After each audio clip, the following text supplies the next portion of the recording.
Gold చేసేసినట్టున్నావు. చేశాక house food అయితే చాలా బాగుంటది కదా. హోటల్లో గ్యాస్ కూడా దొరకట్లేదు, టేస్ట్ ఉండదు.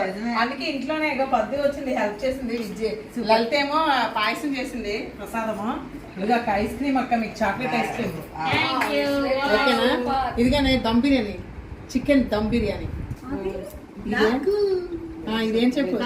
Veg fried rice.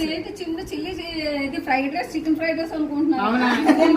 Non veg ఉంది అక్క, అందుకే అక్కకి అనమాట. ఇది చేపల ఫ్రై, ఇదేమో చికెన్ జ్యూస్, ఇది గార్లిక్ చికెన్ చేసింది పద్దు. చూద్దాం టేస్ట్ ఎలా ఉంటుందో. ఇది పన్నీర్ కూర అక్కకే. ఇదేమో రైతా, ఇది పాయసం ప్రసాదం, అదే లలిత చేసింది. చూద్దాం. ఇవన్నీ అన్నమాట. అదే డ్రింక్స్ కూడా తాగుదాం. వడలు చెప్పలేదు. వడ చూడు, షేప్ చూడు ఎంత బాగుంది కదా. Excellent shape. పాపడ్స్ కూడా, ఇవన్నీ అనమాట. ఈరోజు మరి ఇక్కడ టైం చాలా లేట్ అయిపోయింది. మరి భోజనం చేసేద్దాం అందరం.